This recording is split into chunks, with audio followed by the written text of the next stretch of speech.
ओम शांति। साकार मुरली 19 नवंबर 2020। मीठे बच्चे, यह सारी दुनिया रोगियों की बड़ी हॉस्पिटल है। बाबा आए हैं सारी दुनिया को निरोगी बनाने। प्रश्न: कौन सी स्मृति रहे तो कभी भी मुरझाइश व दुख की लहर नहीं आ सकती है? उत्तर: अभी हम इस पुरानी दुनिया, पुराने शरीर को छोड़ घर में जाएंगे, फिर नई दुनिया में पुनर्जन्म लेंगे। हम अभी राजयोग सीख रहे हैं राजाई में जाने के लिए। बाप हम बच्चों के लिए रूहानी राजस्थान स्थापन कर रहे हैं। यही स्मृति रहे तो दुख की लहर नहीं आ सकती। गीत: तुम ही हो माता पिता, तुम ही हो। ओम शांति। गीत कोई तुम बच्चों के लिए नहीं है, नए नए को समझाने के लिए है। ऐसे भी नहीं कि यहाँ सब समझदार ही हैं। नहीं, बेसमझ को समझदार बनाया जाता है। बच्चे समझते हैं हम कितने बेसमझ बन गए थे। अब बाप हमको समझदार बनाते हैं। जैसे स्कूल में पढ़कर बच्चे कितना समझदार बन जाते हैं। हर एक अपनी अपनी समझ से बैरिस्टर, इंजीनियर आदि बनते हैं। यह तो आत्मा को समझदार बनाना है। पढ़ती भी आत्मा है शरीर द्वारा, परंतु बाहर में जो भी शिक्षा मिलती है वह है अल्पकाल के लिए शरीर निर्वाह अर्थ। भल कोई कन्वर्ट भी करते हैं, हिंदुओं को क्रिश्चियन बना देते हैं। किस लिए? थोड़ा सुख पाने के लिए, पैसे नौकरी आदि सहज मिलने के लिए, आजीविका के लिए। अब तुम बच्चे जानते हो हमको पहले पहले तो आत्म अभिमानी बनना पड़े। यह है मुख्य बात, क्योंकि यह है ही रोगी दुनिया। ऐसा कोई मनुष्य नहीं जो रोगी नहीं बनता हो। कुछ ना कुछ होता जरूर है। यह सारी दुनिया बड़े ते बड़ी हॉस्पिटल है, जिसमें सब मनुष्य पतित रोगी हैं। आयु भी बहुत कम होती है, अचानक मृत्यु को पा लेते हैं, काल के चंबे में आ जाते हैं। यह भी तुम बच्चे जानते हो। तुम बच्चे सिर्फ भारत की ही नहीं, सारे विश्व की सर्विस करते हो गुप्त रीति। मूल बात है कि बाप को कोई नहीं जानते। मनुष्य होकर और पारलौकिक बाप को नहीं जानते, उनसे प्यार नहीं रखते। अब बाप कहते हैं मेरे साथ प्यार रखो। मेरे साथ प्यार रखते रखते तुमको मेरे साथ ही वापस चलना है। जब तक वापस चलो तब तक इस छीछी दुनिया में रहना पड़ता है। पहले पहले तो देह अभिमानी से देही अभिमानी बनो, तब तुम धारणा कर सकते हो और बाप को याद कर सकते हो।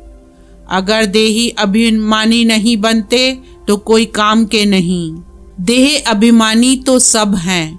तुम समझते भी हो कि हम आत्म अभिमानी नहीं बनते। बाप को याद नहीं करते तो हम वही हैं जो पहले थे। मूल बात ही है देही अभिमानी बनने की, ना कि रचना को जानने की। गाया भी जाता है रचता और रचना का ज्ञान। ऐसे नहीं कि पहले रचना फिर रचता का ज्ञान कहेंगे। नहीं, पहले रचता वही बाप है। कहा भी जाता है हे गॉड फादर, वह आकर तुम बच्चों को आप समान बनाते हैं। बाप तो सदैव आत्म अभिमानी है ही, इसलिए वह सुप्रीम है। बाप कहते हैं मैं तो आत्म अभिमानी हूँ। जिसमें प्रवेश किया है उनको भी आत्म अभिमानी बनाता हूँ। इनमें प्रवेश करता हूँ इनको कन्वर्ट करने, क्योंकि यह भी देह अभिमानी थे। इनको भी कहता हूँ अपने को आत्मा समझ, मुझे यथार्थ रीति याद करो। ऐसे बहुत मनुष्य हैं जो समझते हैं आत्मा अलग है, जीव अलग है। आत्मा देह से निकल जाती है तो दो चीज हुई ना। बाप समझाते हैं तुम आत्मा हो, आत्मा ही पुनर्जन्म लेती है, आत्मा ही शरीर लेकर पाठ बजाती है। बाबा बार बार समझाते हैं, अपने को आत्मा समझो। इसमें बड़ी मेहनत चाहिए। जैसे स्टूडेंट पढ़ने के लिए एकांत में बगीचे आदि में जाकर पढ़ते हैं। पादरी लोग भी घूमने जाते हैं तो एकदम शांत रहते हैं। वह कोई आत्म अभिमानी नहीं रहते, क्राइस्ट की याद में रहते हैं। घर में रहकर भी याद तो कर सकते हैं, परंतु खास एकांत में जाते हैं। क्राइस्ट को याद करने और कोई तरफ देखते भी नहीं। जो अच्छे अच्छे होते हैं समझते हैं हम क्राइस्ट को याद करते करते उनके पास चले जाएंगे। क्राइस्ट हेवन में बैठा है, हम भी हेवन में चले जाएंगे, यह भी समझते हैं। क्राइस्ट हेवनली गॉड फादर के पास गया, हम भी याद करते करते उनके पास जाएंगे। सब क्रिश्चियन उस एक के बच्चे ठहरे। उनमें कुछ ज्ञान ठीक है, क्योंकि क्राइस्ट की आत्मा तो ऊपर गई ही नहीं। क्राइस्ट नाम तो शरीर का है जिसको फांसी पर चढ़ाया, आत्मा तो फांसी पर नहीं चढ़ती है। अब क्राइस्ट की आत्मा गॉड फादर के पास गई, यह कहना भी रॉन्ग हो जाता है। वापिस कोई कैसे जाएंगे? हर एक को स्थापना फिर पालना जरूर करनी होती है। मकान को पोताई आदि कराई जाती है, यह भी पालना है ना। अब बेहद के बाप को तुम याद करो। यह नॉलेज बेहद के बाप के सिवाय कोई दे न सके। अपना ही कल्याण करना है, रोगी से निरोगी बनना है। यह रोगियों की बड़ी हॉस्पिटल है, सारी विश्व रोगियों की हॉस्पिटल है। रोगी जरूर जल्दी मर जाएंगे, बाप आकर इस सारे विश्व को निरोगी बनाते हैं। ऐसे नहीं कि यहाँ ही निरोगी बनेंगे। बाप कहते हैं निरोगी होते ही हैं नई दुनिया में, पुरानी दुनिया में निरोगी हो ना सके।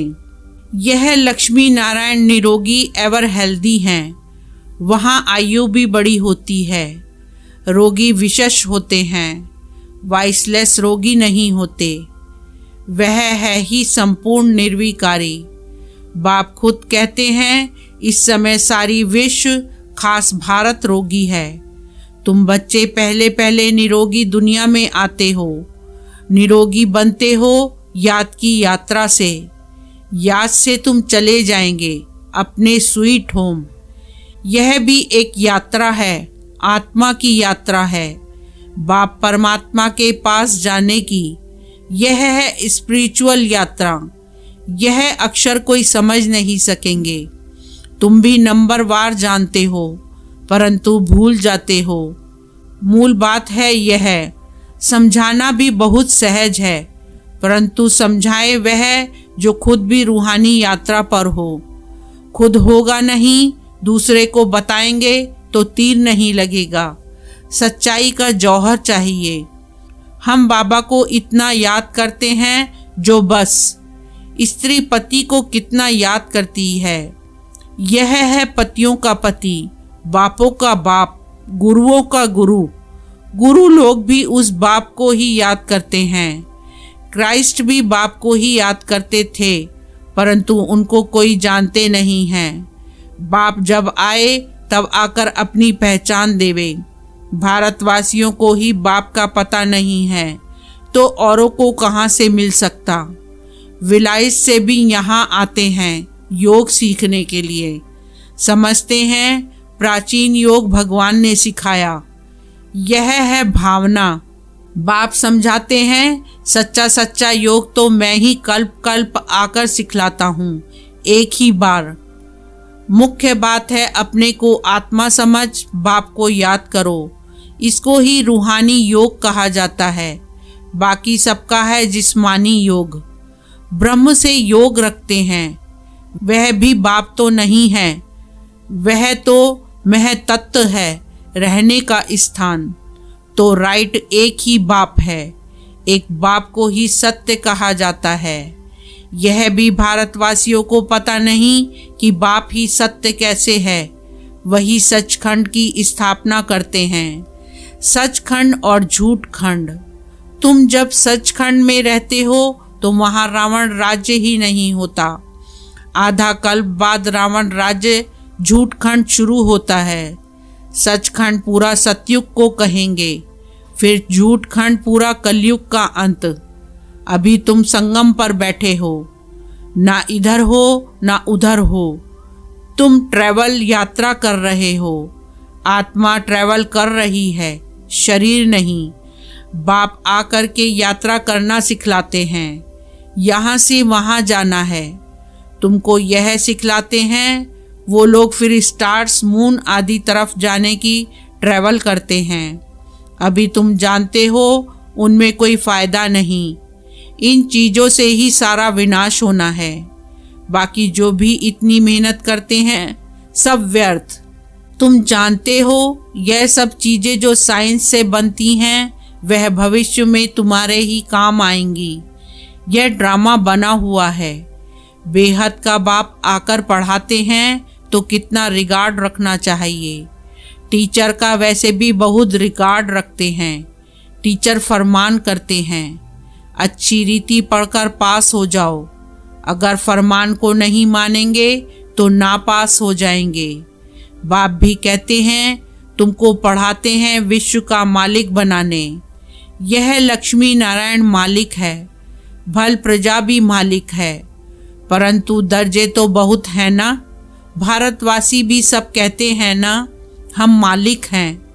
गरीब भी भारत का मालिक अपने को समझेगा, परंतु राजा और उनमें फ़र्क कितना है। नॉलेज से मर्तबे का फ़र्क हो जाता है। नॉलेज में भी होशियारी चाहिए। पवित्रता भी जरूर है तो हेल्थ वेल्थ भी चाहिए। स्वर्ग में सब है ना। बाप एम ऑब्जेक्ट समझाते हैं। दुनिया में और कोई की बुद्धि में ये एम ऑब्जेक्ट होगी नहीं। तुम फट से कहेंगे हम यह बनते हैं, सारे विश्व में हमारी राजधानी होगी। यह तो अभी पंचायती राज्य है।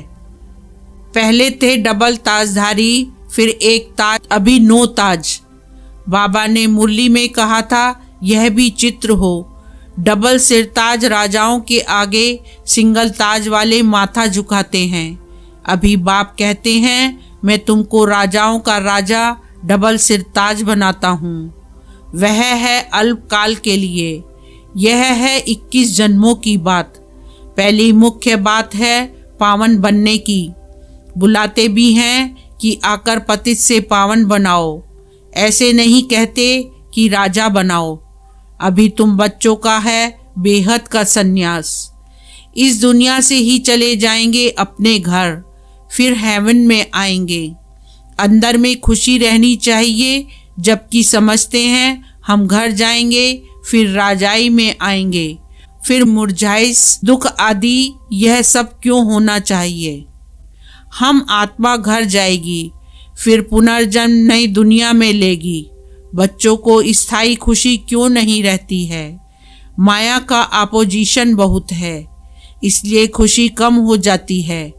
पतित पावन खुद कहते हैं मुझे याद करो तो तुम्हारे जन्म जन्मांतर के पाप भस्म हो जाएंगे। तुम स्वदर्शन चक्रधारी बनते हो, जानते हो। फिर हम अपने राजस्थान में चले जाएंगे। यहाँ भिन्न भिन्न प्रकार के राजाएं हुए हैं। अब फिर रूहानी राजस्थान बनना है। स्वर्ग के मालिक बन जाएंगे। क्रिश्चियन लोग हेवन का अर्थ नहीं समझते हैं। वह मुक्ति धाम को हेवन कह देते हैं। ऐसे नहीं कि हेवनली गॉड फादर कोई हेवन में रहते हैं। वह तो रहते ही हैं शांति धाम में। अभी तुम पुरुषार्थ करते हो पैराडाइज में जाने के लिए। यह फर्क बताना है। गॉड फादर है मुक्ति धाम में रहने वाला। हेवन नई दुनिया को कहा जाता है। फादर ही आकर पैराडाइज स्थापन करते हैं। तुम जिसको शांति धाम कहते हो उनको वो लोग हेवन समझते हैं। यह सब समझने की बातें हैं। बाप कहते हैं नॉलेज तो बहुत सहज है। यह है पवित्र बनने की नॉलेज। मुक्ति जीवन मुक्ति में जाने की नॉलेज जो बाप ही दे सकते हैं। जब किसको फांसी दी जाती है तो अंदर में यही रहता है, हम भगवान पास जाते हैं। फांसी देने वाले भी कहते हैं गॉड को याद करो। गॉड को जानते दोनों नहीं हैं, उनको तो उस समय मित्र संबंधी आदि जाकर याद पड़ते हैं। गायन भी है, अंतकाल जो स्त्री सिमरे, कोई ना कोई याद जरूर रहता है। सतयुग में ही मोह जीत रहते हैं, वहाँ जानते हैं एक खाल छोड़ दूसरी ले लेंगे, वहाँ याद करने की दरकार नहीं। इसलिए कहते हैं दुख में सिमरन सब करें, सुख में करे न कोई। यहाँ दुख है इसलिए याद करते हैं। भगवान से कुछ मिले वहाँ तो सब कुछ मिला ही हुआ है। तुम कह सकते हो हमारा उद्देश्य है मनुष्य को आस्तिक बनाना, धनी का बनाना। अभी सब निधन के हैं, हम धन का बनते हैं। सुख शांति संपत्ति का वर्षा देने वाला बाप ही है। इन लक्ष्मी नारायण की कितनी बड़ी आयु थी, यह भी जानते हैं। भारतवासियों की पहले पहले आयु बहुत बड़ी रहती थी, अब छोटी है। क्यों छोटी हुई है ये कोई भी नहीं जानते। तुम्हारे लिए तो बहुत सहज हो गया है समझना और समझाना, सो भी नंबर वार है। समझानी हर एक की अपनी अपनी है, जो जैसी धारणा करते हैं ऐसे समझाते हैं। अच्छा, मीठे मीठे सिकीलदे बच्चों प्रति माता पिता बाप दादा का याद प्यार और गुड मॉर्निंग। रूहानी बाप की रूहानी बच्चों को नमस्ते, रूहानी बच्चों की रूहानी बाप को नमस्ते। धारणा के लिए मुख्य सार। फर्स्ट पॉइंट, जैसे बाप सदैव आत्म अभिमानी है, ऐसे आत्म अभिमानी रहने का पूरा पूरा पुरुषार्थ करना है। एक बाप को दिल से प्यार करते करते बाप के साथ घर चलना है। सेकंड पॉइंट, बेहद के बाप का पूरा पूरा रिगार्ड रखना है, अर्थात बाप के फरमान पर चलना है। बाप का पहला फरमान है बच्चे अच्छी रीति पढ़कर पास हो जाओ, इस फरमान को पालन करना है। वरदान, सेंस और ई सेंस के बैलेंस द्वारा अपने पन को स्वाहा करने वाले विश्व परिवर्तक भव। सार, सेंस अर्थात ज्ञान की पॉइंट्स, समझ और ई सेंस अर्थात सर्वशक्ति स्वरूप, स्मृति और समर्थ स्वरूप। इन दोनों का बैलेंस हो तो अपनापन व पुरानापन स्वाह हो जाएगा। हर सेकंड, हर संकल्प, हर बोल और हर कर्म विश्व परिवर्तन की सेवा प्रति स्वाहा होने से विश्व परिवर्तक स्वतः बन जाएंगे। जो अपनी देह की स्मृति सहित स्वाह हो जाते हैं, उनके श्रेष्ठ वाइब्रेशन द्वारा वायुमंडल का परिवर्तन सहज होता है। स्लोगन, प्राप्तियों को याद करो तो दुख व परेशानी की बातें भूल जाएंगी। ओम शांति।